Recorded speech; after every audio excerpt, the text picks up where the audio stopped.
بسم اللہ الرحمن الرحیم الحمدللہ رب العالمین والصلاة والسلام علی سید الانبیاء والمرسلین۔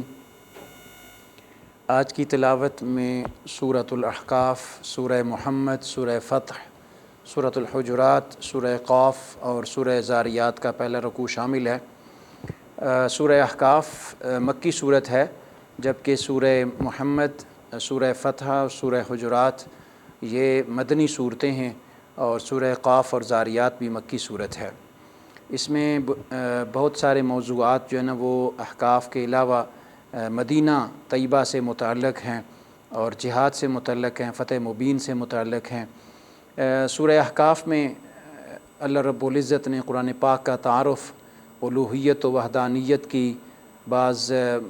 نشانیاں اور آیات بینات کا نزول فرمایا، پھر اللہ رب العزت پر افطرا باندھنے والوں کو وارن کیا، پھر رسول کا انتخاب، اتباع اور وحی کا نزول، اس کے اوپر زور دیا، پھر دوسرے رکوع میں کتاب کی تصدیق فرمائی، اور یہ کہ یہ عربی زبان میں اللہ کریم نے نازل فرمائی ہے۔ ایمان والوں کی ثابت قدمی کا ذکر کیا، والدین کے ساتھ حسن سلوک، بطور خاص ماں کی تکالیف کا ذکر کیا، کس طرح ماں مشقت اٹھاتی ہے، ایک بوجھ کے بعد دوسرا بوجھ اٹھاتی ہے، پھر اس کو اپنے سینے سے بچے کو سینچتی ہے، اس کی کیفیت، اس کی اہمیت کا ذکر کیا۔ پھر اس کے بعد قوم عاد کے علاقے احقاف کا ذکر کیا کہ جو آج بھی اگر دیکھا جائے تو وہاں پہ کھنڈرات ہیں، اور قوم عاد اور اس کے ساتھ ملتی جلتی دوسری جو قومیں ہیں وہاں پہ یوں لگتا ہے جیسے ان قوموں کی تباہی کے آثار آج بھی ملتے ہیں۔ اور جو لوگ گئے ہیں، یہ تقریباً مسقط اور اس طرح کا جو علاقہ ہے، یہاں کا جو یہ علاقہ سارا کا سارا پورا میدان ہے اور احقاف کہلاتا ہے۔ یہاں پہ اب وہ آباد کاری نہیں ہے، لیکن وہ والے جو کھنڈرات ہیں اور مٹی کے سخت مٹی کے ذرات اور اس طرح کی برتن چیزیں جو ہے نا وہ نیچے سے جب آثار قدیمہ کی کھدائی ہوتی ہے تو نکلتے ہیں، تو یہ اس چیز کا واضح اعلان ہوتا ہے کہ یہاں پہ بہت ساری قومیں جو ہے نا وہ ان کی تباہی اور ان کے عذاب کا سامان بنایا گیا۔ نبی کا اپنی قوم کے ساتھ مکالمہ یا اسی رکوع میں اس کا ذکر ہے، عذاب کے آنے کی خبر دی گئی، اسی رکوع میں ذکر ہے، اور سابقہ قوموں کی ہلاکت کا ذکر کیا۔ اور پھر اسی رکوع میں اللہ رب العزت نے جنوں کی، رسول اللہ صلی اللہ علیہ وسلم کی تلاوت کے دوران جنوں کی آمد کا ذکر کیا کہ وہ قرآن سنتے رہے، اور پھر وہ جب حضور صلی اللہ علیہ وسلم تلاوت فرما چکے تو وہ جو جنوں کا گروہ ہے وہ حضور کے قریب آیا اور ان سے تقاضا کیا کہ ہمیں بھی دائرہ ایمان میں داخل کر لیں۔ پھر آپ نے اور انہوں نے کہا کہ اپنی قوم کو خبر کرو، پھر اس طرح وہی گروہ جو ہے وہ اپنی قوم کو جا کے خبر کی، انہوں نے ایمان کی، تو اس طرح وہ بھی مسلمان ہوئے۔ اور کفار کو ساتھ ہی اسی رکوع میں کفار کو آگ کے عذاب سے کے پاس لایا جائے گا، اور پھر کہا جائے گا کہ یہ عذاب ہے تمہارے لیے جو دنیا میں تم نے تیار کیا، اب چکھو۔ اگلی سورت جو ہے نا وہ سورہ محمد ہے۔ اس میں اللہ رب العزت نے حق کا انکار کرنے والے اور حق سے روکنے والوں کو تنبیہ کی، اور پھر ساتھ ہی ارشاد فرمایا کہ کتاب اور رسالت محمدی پر ایمان لے آؤ، یہ تمہارے لیے فائدہ ہوگا، اور یہ دنیا میں تمہیں فائدہ دے گا، آخرت میں بھی تمہیں فائدہ دے گا۔ ارشاد فرمایا کہ اگر کفار نہیں مانتے تو ان کے ساتھ قتال کیا جائے، یا تو ان کو قتل کر دیا جائے، اگر یہ جنگی کیفیت میں ہیں تو تب، یا پھر ان کو قید کر دیا جائے، پھر آزاد کر دیا جائے۔ آزاد بھی اس وقت جب یہ ایمان لے آئیں یا تسلیم کر لیں۔ ان کو اس سارے سلسلے کا اعلان فرمایا۔ پھر اللہ کی مدد کا اعلان فرمایا کہ اگر تم اللہ کے راستے میں جہاد کرو گے، قتال کرو گے، تو اللہ کی مدد عنقریب تمہارے پاس ضرور پہنچے گی۔ ارشاد فرمایا جنت ایمان والوں کے لیے ہے، اور یہ جنت کی نعمتوں سے مستفیض ہوں گے، اور یہ جنت کی نعمتیں اللہ کے نیک بندوں کے لیے ہیں۔ اور کفار کی کیفیت کا ذکر کیا اس لیے کہ وہ دنیا میں نہیں اللہ کی ذات کا تسلیم نہیں کرتے، تو پھر قیامت کے دن ان کا ذکر بھی نیست ہو جائے گا اور وہ کسی کیفیت میں نہیں ہوں گے۔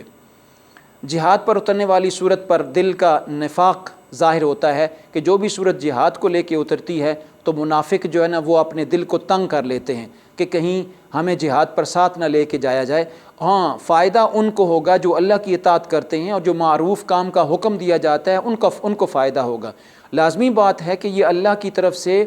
اس کے حکم کی پابندی کرنے کے لیے نکلتے ہیں تو اللہ کریم ان پر اپنی رحمت کا نزول بھی فرماتا ہے۔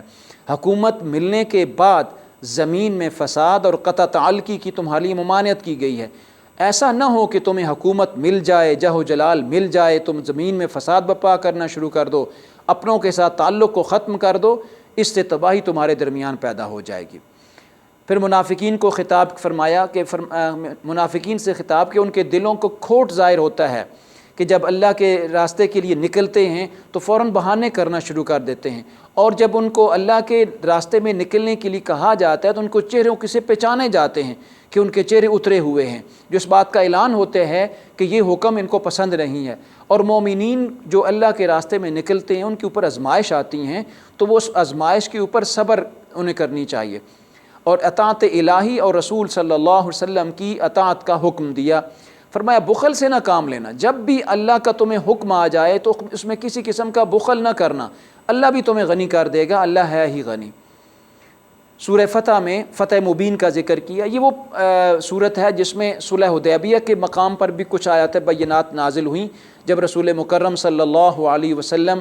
جو ہے نا وہ اپنے صحابہ سے ببول کے درخت کے نیچے بیٹھ کر بیعت لے رہے تھے، تو اس رکوع میں اس بیعت کا بھی ذکر ہے، بیعت رضوان کا بھی ذکر ہے، ساتھ ہی نبی کریم صلی اللہ علیہ وسلم پر ایمان لانے، ان کی تعظیم کرنے، ان کی توقیر کرنے کا حکم ارشاد فرمایا۔ فرمایا اہل ایمان کے دلوں میں اطمینان اور ان کی کامیابی کا اعلان اللہ کریم کی ذات طیبہ کے ساتھ وابستہ ہے۔ ہاں جو پیچھے رہ جانے والے ہیں نا بدوؤں کی کیفیت، ان میں 3 قسم کے بدو ہیں۔ کچھ یہ ہیں جو جان بوجھ کر انکار کر دیتے ہیں، کچھ وہ ہوتے ہیں جو منافقت کی کیفیت میں ہوتے ہیں، کچھ وہ ہوتے ہیں جو چلنا تو چاہتے ہیں لیکن اپنے گھریلو یا معاشی مجبوریوں کی وجہ سے پیچھے رک جاتے ہیں، ان کی کیفیت کا ذکر کیا۔ وہ چاہتے ہیں مومن چاہتے ہیں کہ منافق چاہتے ہیں کہ جہاد کا حکم ہی بدل دیا جائے، ان کی جگہ پر کوئی اور جو ہے نا وہ آیات بینات نازل فرما دیا جائے۔ یہ ویسے آیات بینات آج کل کے حالات کے مطابق بھی منطبق ہوتی ہیں، ان کی تطبیق بنتی ہے کہ جو لوگ جہاد کی آیات کو سلیبس سے نکالنے کے لیے اس کی جگہ پہ دوسری آیات ڈالنے کی، تو یہ کیفیت بھی وہی ہوتی ہے کہ دل کی کیفیت بدل جاتی ہے، تو اس طرح انسان پالیسیاں بنانا شروع کر دیتا ہے، جہاد اور قتال کی آیات کو نکالنا شروع کر دیتا ہے۔ اور فرمایا ان کے حسد کی کیفیت کا ذکر کیا کہ وہ ان کے اپنے حسد کی آگ میں جلتے ہیں کہ کس طرح یہ جہاد میں نکلتے ہیں، اللہ کریم ان کو کامیاب کرتا ہے، تو پھر یہ منافق اور کافر جو ہے نا وہ اپنی حسد میں جلتے رہتے ہیں۔ بیعت رضوان کا ذکر کیا، مال غنائم کا ذکر کیا کہ غنائم کثیرہ تمہیں حاصل ہوگا اس شرط میں جب تم اللہ کے راستے میں کھڑے ثابت قدم رہو گے تو تب۔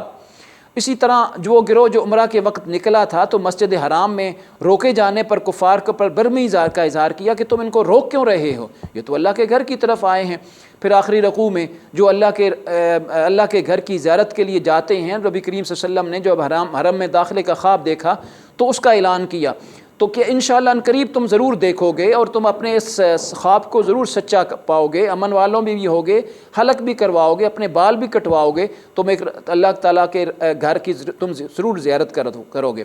ساتھ ہی بعض رسالت محمدی صلی اللہ علیہ وسلم کا اعلان بھی فرمایا، اور وہ صحابہ جو رسول صلی اللہ علیہ وسلم کے ساتھ ہوتے ہیں وہ آپس میں تو بڑے نرم ہوتے ہیں لیکن کافروں کے اوپر بڑے سخت ہوتے ہیں، ان کی توصیف بیان فرمائی اور ان کی کیفیت کا ذکر فرمایا۔ سورہ حجرات مدنی صورت ہے لیکن اس کے دونوں رکوعوں میں بہت ساری آیات بینات رسول مکرم صلی اللہ علیہ وسلم کے آداب یعنی آداب رسالت پر مبنی ہیں۔ کہیں ارشاد فرمایا کہ تم نبی پر سے آگے نہ نکلا کرو، نبی کے پیچھے پیچھے چلا کرو، یعنی اتباع کیا کرو۔ کہیں فرمایا کہ ان کی آواز پر اپنی آواز بلند نہ کیا کرو۔ کہیں فرمایا کہ ان بدوؤں کی طرح نہ ہو جاؤ جو دروازے پہ کھڑے ہو کے نبی کریم صلی اللہ علیہ وسلم کو اپنوں میں سے لوگوں کی طرح اونچی آواز سے بلاتے ہیں۔ اور کہیں ارشاد فرمایا کہ اب اگر تم آپس میں مومن ہو نا تو مومن بھائی بھائی ہو جایا کرو۔ پھر اگلے رکوع میں ارشاد فرمایا کہ اے ایمان والو، پتہ کی بات ایک سمجھ لو کہ ایک دوسرے کا مذاق نہ اڑایا کرو۔ ممکن ہے جس کا مذاق اڑایا جاتا ہے وہ تقویٰ میں تم سے بہتر ہو، اسی طرح عورتوں کی بھی کیفیت ہے کہ تم ایک دوسرے کی مذاق نہ اڑایا کرو، ممکن ہے وہ جس عورت کا مذاق اڑایا جا رہا ہے وہ تم سے تقوی میں بہتر ہو۔ نہ بدگمانی کیا کرو، نہ غیبت کیا کرو، اور نہ ہی ایک دوسرے کی چغلی کھایا کرو۔ کیا یہ بہتر نہیں ہے کہ تم کسی مردار بھائی کا گوشت نہ کھاؤ؟ تو کیفیت یہ بنتی ہے کہ غیبت کرنے والا یوں ہی ہے جیسے مردار بھائی کا گوشت کھاتا ہے، نعوذ باللہ۔ تو انسان کی پہچان فرمائی کہ انسان جتنی مرضی ہے کوشش کر لے، انسان کی جو اللہ کے ہاں فضیلت ہے نا وہ تقویٰ کی صورت میں ہی آئے گی۔ اور اسلام لانے پر احسان جتلانا منافقین کی عادت ہے کہ اسلام لے آتے ہیں اور ساتھ کہتے ہیں دیکھیں ہم تو مسلمان ہو گئے، یہ حالانکہ یہ دکھلاوے کی چیز ہی نہیں ہے۔ سورہ قاف یہ مکی صورت ہے، البتہ اس میں بڑی روب اور دبدبے کے ساتھ اللہ رب العزت نے حشر کے مناظر کا بیان فرمایا اور دوبارہ جی اٹھنے کا بیان فرمایا، پہلی قوموں کا بیان فرمایا، بطور خاص ایک اس میں آیت مبارکہ ہے، فرمایا کہ ہم تمہاری شاہ رکھ کے بھی قریب ہیں، تمہیں پکڑنا چاہے نا تمہیں پکڑنے میں دیر نہیں لگتی، لیکن اس کے باوجود ہم تمہیں مہلت دیتے ہیں، اور مہلت صرف اس لیے دیتے ہیں کہ تم مبادہ پلٹ کر اللہ کریم کی ذات کی طرف آ جاؤ، لیکن جب اللہ کریم شکر کی کیفیت پیدا کر دے گا نا تمہیں مہلت نہیں ملے گی اس نیک اعمال کرنے کی، اب تمہارے پاس وقت ہے، تم پلٹ کر آ جاؤ۔ پھر کیا کیفیت بنے گی جب تمہیں مہلت نہیں بنے گی؟ تو کہ پھر جہنم کو ہم بھریں گے، اور جہنم کو ایسا بھریں گے کہ جہنم پھر پوچھے گی کہ کوئی اور کافر ہیں ہمارے اندر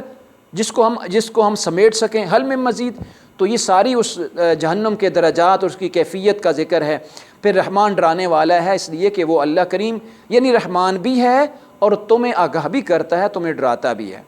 زاریات کے پہلے رکوع میں بھی قیامت کے بپا ہونے کا ذکر ہے، بہت ساری قسمیں کھا کے ارشاد فرمایا روز جزا آ کے رہے گا، اور اس وقت آگ کی صورت میں تمہیں جواب دیا جائے گا۔ تم پوچھتے ہو نا جزا کا دن کب آئے گا، تو وہ آگ کی صورت میں آئے گا۔ صاحب ایمان لوگوں کو اس کا فائدہ ہوگا کہ ان کا جزا اللہ کریم اپنی بارگاہ خاص سے دیں گے۔ دعا ہے اللہ کریم عمل کی توفیق عطا فرمائے۔